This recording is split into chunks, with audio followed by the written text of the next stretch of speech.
situ. Saya pun pernah lari.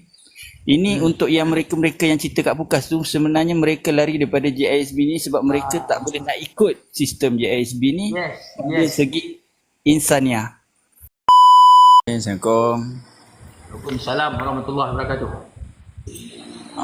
Jelas ke suara? Jelas. Terima kasihlah orang bersuarakan bagi pihak kami. Kan saya cuma nak berkongsi sedikit lah. Saya pun tak kisah orang nak bercakap macam-macam, gaji tak bayar apa semua kan.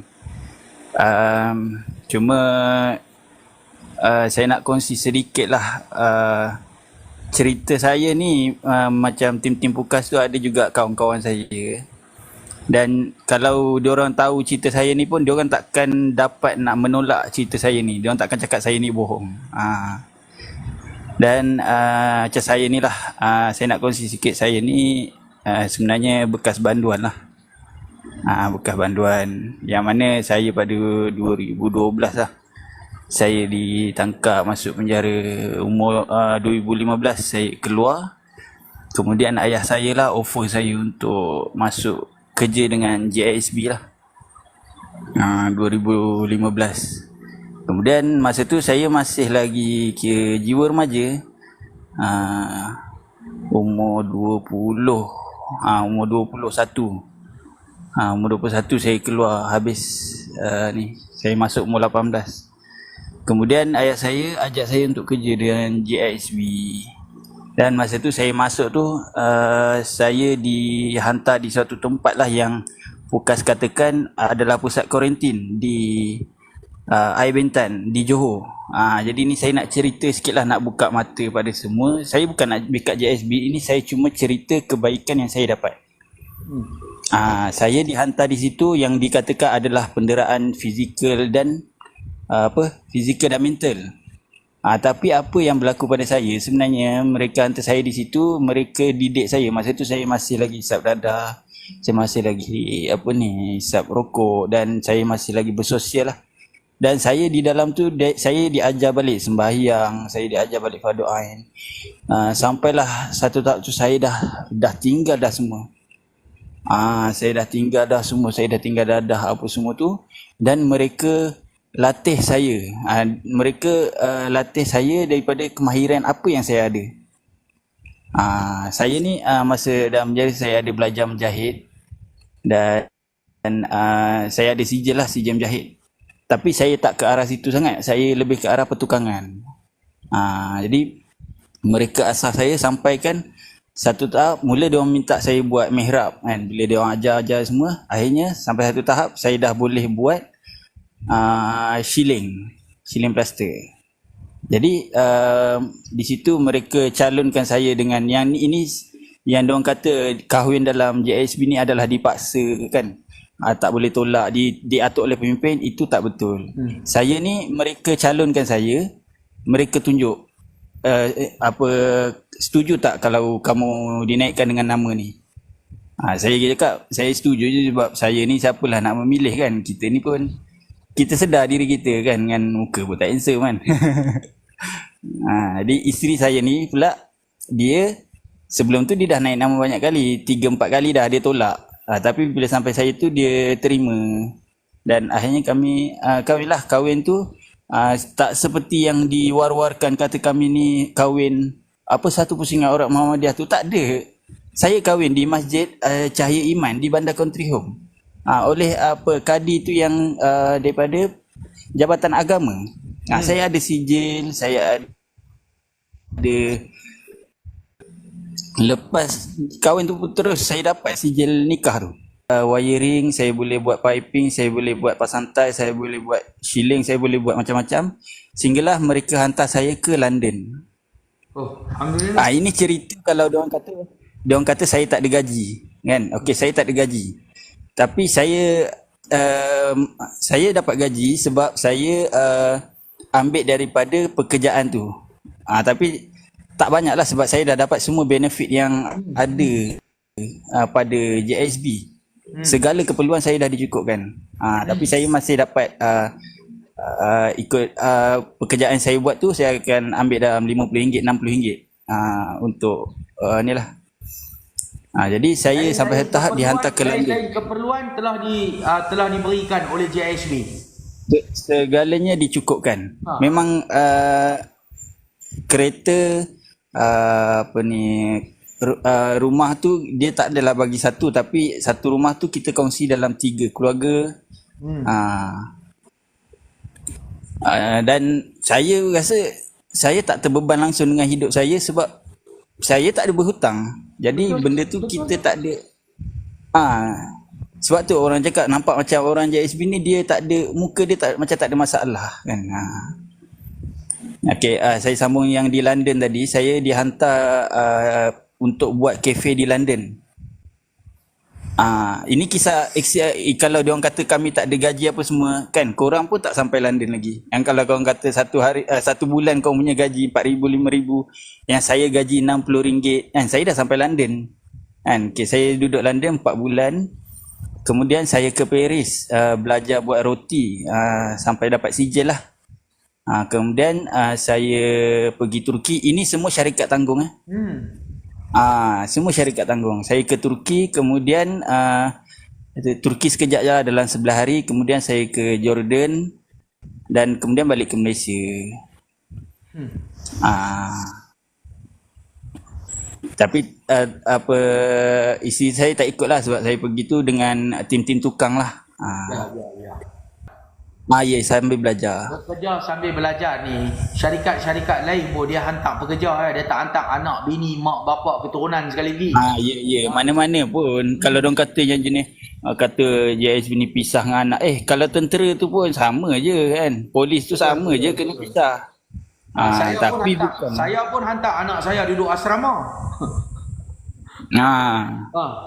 Kan? Ramai lagi ibu bapa yang hantar anak dia duduk asrama. Ramai lagi. Siapa yang hantar anak-anak pergi duduk di asrama, kelas-kelas pengajian tahfiz, setahun 2 kali aja boleh balik. Kan? Okey, silakan. Sebab saya tengok dia orang terus mainkan fitnah. Apa yang saya tengok, dia orang akan naikkan bekas-bekas ahli GISB yang tidak bersetuju dengan GISB ni, dia orang naikkan di media sosial dan dia orang akan buruk-burukkan berkaitan dengan GISB ni. Ini yang sedang saya tengok berlaku. Dia orang sedang membuat fitnah dalam masa yang sama. Apa matlamat, apa tujuan dia orang ini buat perkara-perkara macam ni sehingga dia orang dapat mendoktrin dan mempengaruhi rakyat Malaysia tentang GISB ni. Silakan. Okay. Jadi sebenarnya ini pengalaman saya lah. Saya pun sebenarnya pernah lari daripada GISB ni sebab sebenarnya saya tak dapat nak ikut sistem dia. Sistem dia tu sebab saya dulu masa lepas saya dah kahwin apa semua, dah balik Belanda apa semua tu, saya ni bila tak dibendung macam kita dah bebas, saya ni macam dah ke arah saya macam rindu balik pada rokok, saya rindu balik pada tu. Jadi saya dah mula sembahyang saya kita macam malam-malam. Jadi mereka dalam GISB ni sembahyang ni ketat kan. Memang akan diajak, kalau masuk waktu tu memang akan diajak semua. Kalau pagi subuh tu memang akan dikejut. Jadi kita berat kat situ. Saya pun pernah lari.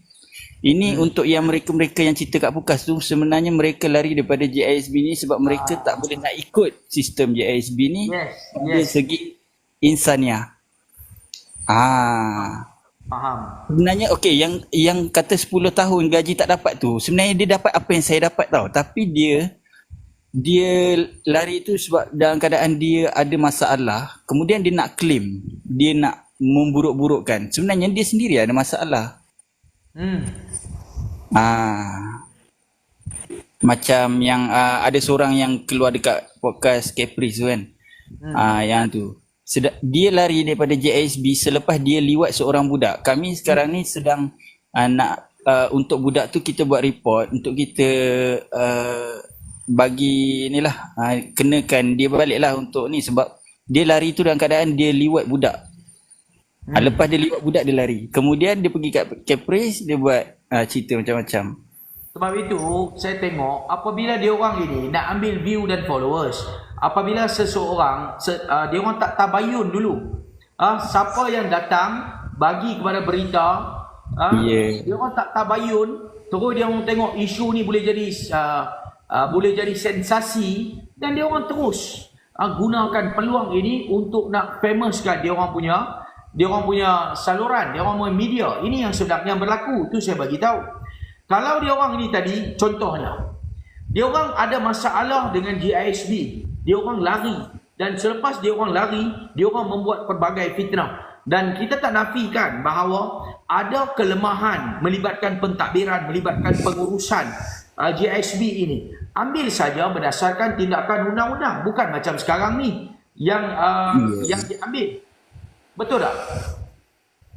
Ya, betul. Ni lepas tu saya nak masuk cerita tentang anak saya ni lah, yang seorang di dalam JKM ni lah, yang saya sampai hari ni kira mental lah. Kira saya ni nak buat kerja pun sebab isteri saya dah nak bersalin bulan 11 ni. Memang satu benda yang saya, ya kita kesian tengok dia murung kan. Dia nak bersalin dah bulan 11, tapi dalam keadaan kita rindukan anak kan. Saya sendiri pun tak dapat jumpa anak. Boleh bagi tahu tak sebab apa JKM tahan anak-anak ni semua? Alasan kami memang JKM tak bagi peluang langsung untuk kami bercakap. Dia hanya bercakap ini dalam siasatan. Dia tak ada bagi jawapan lain. Dan bila kami tanya anak, okey tak apa, saya cerita di awal boleh Anak saya ditangkap di Bukit Beruntung, di asrama, bukan rumah amal, memang tak ada kena-mengena. Dia bersekolah di anak saya umur 7 tahun. Dia sekolah di Bukit Beruntung lah, sekolah JISB. Jadi dia duduk di asrama tu untuk memudahkan dia sekolah. Saya pula sebab saya bahagian pertukangan, saya ni akan mana ada tempat pembangunan tu saya akan pergilah. Saya akan pergi dengan isteri saya. Jadi anak tu dia akan duduk, yang anak saya ada 3 orang. 2 orang tu memang bawa sekali lah sebab baru umur 3 tahun dengan 5 tahun. Yang seorang tu je lah duduk. Okey. Yang seorang tu lah umur 7 tahun tu di asrama. Jadi anak saya tu diangkut di asrama, tak ada kena-mengena dengan rumah amal, dan rumah tu pun tak ada masalah penderaan, tak ada masalah. Kami nanti boleh tengok video-video anak-anak yang duduk asrama tu, ada yang kata tambah rukun iman, rukun Islam. Kami ada je buat video. Tengok dekat cahaya hati, mata hati, ada video-video anak-anak tu. Mana ada tambah. Jadi bila dah kena angkut tu, saya dah pergi, adalah inspektor yang call saya untuk ke balai. Saya pergilah balai di Kelang. Saya dah hadirkan diri, yang diorang kata kalau tak salah kenapa lari. Saya tak lari pun. Kita ni semua hadir je ke balai. Ke balai saya pergi bagi maklumat apa semua, tunjuk CJ nikah, CJ apa surat beranak anak apa semua. Dan dia kata lagi seminggu nanti JKM akan call. Tapi JKM tak call lepas minggu, saya yang call. Saya call, saya tanya kenapa tak call, dia orang marah. Dia orang kata, macam mana kami nak call, kami tak ada maklumat apa ni anak kami tak ada maklumat kamu. Saya cakap, apa ni, saya dah bagi dah sehari selepas anak saya kena angkut tu, saya dah pergi dah balai, dah bagi dah maklumat. Lepas tu dia kata, bagi maklumat kat siapa? Saya cakap bagi kat polis. Dia kata, kalau kat polis je lah, kalau kat kami kena bagi lain. Tak ada pun polis. Tu cakap polis, tak ada pula polis cakap tunggu seminggu JKM akan call. Tu dia kata maklumat kat polis tak boleh bawa keluar. Kita pun macam tu pula. Tak apalah, kita bagi lagi maklumat kita apa semua, tunjuk apa semua. Dia kata okey tunggu lagi seminggu. Sebab saya cakap masa tu dah keluar, kata anak-anak ni dia pegang 2 bulan. Kita macam ya Allah, kita dah lah sekarang ni tempat-tempat semua dah kena sita, rumah-rumah pun dah tak boleh nak masuk kan. Jadi kita ni dalam keadaan menumpang-numpang kan, numpang rumah abang, numpang rumah kakak. Ya, tempat yang kita duduk, yang rumah yang disediakan tu dah kami tak boleh masuk. Disita. Disita barang apa peribadi semua dia disita. Ada komen-komen bau pun tak sup minum air janggut pun ada ni. Alah, saya tak percaya. Kalau mungkin ada beberapa orang kan, contohnya mungkin ada beberapa orang yang buat, tapi dia tak boleh nak kaitkan keseluruhan, tak boleh. Yang ni dia bukan boleh untuk buat tuduhan macam ni. Kalau buat tuduhan dia perlu buktikan. Setakat buat tuduhan tak betul. Tak, kalau kita fikir logik pun kan, kita kalau kuku panjang pun nak makan geli, kuku sendiri kan, ini lagilah kuku orang. Sekarang ni dia orang bagi tak masa untuk pergi ziarah anak-anak dah selepas, mungkin sebelum ni dia orang tak bagi, mungkin dia orang sedang jalankan siasatan, tapi sekarang ni dia orang bagi tak balik untuk ibu bapa ni pergi berjumpa anak-anak ni? Memang tak ada. Setakat ni memang JKM takkan call kami lah. Adalah JKM, ada beberapa orang yang JKM call tapi tak semua. Cuma daripada awal tu sampai sekarang ni memang tak ada. Dia dah bagi tak tarikh untuk bila boleh ambil semula anak ni ke, ataupun anak ni perlu ada dengan JKM selama berapa lama ke, ada tak? Setakat ni dia orang cakap memang 2 bulan tu memang bawah JKM. Kami takkan boleh ambil selama 2 bulan. Sebab kita tak faham sebab apa anak-anak ni ditahan. Saya tanya, okey, kenapa hak kami sebagai mak ayah dinafikan untuk berjumpa? Okey, katalah tak apalah kau kata nak masa 2 bulan kan, nak ambil masa 2 bulan untuk siasat. Okey, tak apalah, bagilah kami jumpa anak, bagilah kami call ke, bagilah kami tengok anak tu dan tahu anak tu di mana. Dia tak nak, dia tak nak bagi tahu. Malah nak jumpa pun tak boleh. Kan? Tak apa, kami boleh bagi kerjasama kan. Betul kami lah. memang orang yang bagi kerjasama. Okey, tak apa. Tapi kenapa korang tak nak bagi kerjasama? Macam kami ni nampak anak kami tu kami terus bawa lari ke apa.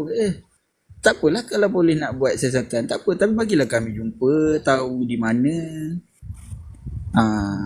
Ini yang saya sedih ni, kawan saya tu yang anak dia kena influenza B, baru masuk hospital tu. Yang ada dalam media tu. Anak dia dah masuk hospital sehari, baru diorang call mak ayah untuk datang. Itu pun dibagi masa sejam je untuk tengok. Handphone pun tak bagi bawa masuk untuk ambil gambar. Bagi masa sejam je nak jaga. Dia punya lah Melayu, dia cakap tak bagilah saya, okey, tak apalah kalau korang kata lepas ni masuk JKM balik, tapi untuk di hospital ni bagilah saya jaga sampai dia sihat. Boleh ke? Sebab kita tak tahu, sebab anak tu dah influenza B. Dia kata selama ni duduk dengan dia tak pernah lagi sakit tu sampai kena masuk tube. Tak pernah lagi. Ini macam tak ada perikemanusiaan langsung kan. Anak tu dah macam tu, mak tu dalam mengandung, yang dalam media tu kan, mak tu mengandung. Anak tu pula yang tu sakit, tak bagi, sejam je bagi. Adakah depa bagi tahu sebab apa anak-anak ni ditahan? Atas sebab apa? Sebab sebelum ni saya dah dengar kenyataan yang dikeluarkan oleh pihak PDRM untuk ambil tindakan kepada ibu bapa yang hantar anak-anak ni ke asrama. Ada saya dengar sebelum ni, nanti saya minta kita main aktivis cari balik kenyataan IGP ni ataupun PDRM. Dia kata bahawa ibu bapa yang letak anak di asrama, yang tinggalkan anak, akan diambil tindakan. Maksudnya tak boleh letak anak kat asrama? Itulah saya pun tak faham. Adakah dia orang nak ambil tindakan kepada ibu bapa ni? Habis tu yang taska nasri kat luar-luar tu yang diorang duk buka tu pasal apa? Itu kita tak faham. Ini melibatkan JSB ni. Sebab apa dia orang tangkapan buat rambang tentang anak-anak ni, dan sebab apa dia orang pisahkan anak-anak ni daripada ibu bapa ni. Ini yang menjadikan persoalan dan tanda tanya kepada kita di seluruh rakyat Malaysia. Sebab itu saya bagi tahu rakyat Malaysia masih keliru dengan kerajaan dan PDRM. Untuk apa masih tidak lepaskan anak-anak ni untuk balik kepada kepangkuan ibu bapa dia orang? Okeylah, macam ni lah. Kalau dia kata dia nak tangkap tu sebab ada rumah amal yang katanya ada mengajar liwat, kata penderaan kan. Okey, kita ambil lah anak yang dia tangkap di rumah amal tu. Okey, sekarang ni kenapa anak-anak yang ditangkap di rumah sendiri? Di rumah sendiri okey, bila diangkut bawa ke balai, okey, polisnya asingkan anak ni duduk di JKM sekejap, sementara mak ayah ni di soal siasat. Okey, kebanyakan mereka dah selesai dah pun. Ada yang 7 hari, ada yang 14 hari. Kemudian keluar daripada balai, polis kata boleh tuntut anak. Okey, sekarang ni yang kami buat sidang media tu, kebanyakan yang di situ adalah mereka yang dah keluar daripada lokat, selesai daripada siasatan. Tapi anak tak dapat balik. Itu yang menjadi ada video yang kami pergi ke JKM. JKM kata kami pun pelik. Sebab JKM pusat tak bagi ambil, sedangkan mereka sepatutnya memegang anak tu untuk sementara mak ayah ni disoal siasat. Mak ayah pun dah disoal siasat, tak bersalah, dah keluar. Tapi kenapa anak-anak tu tak dipulangkan?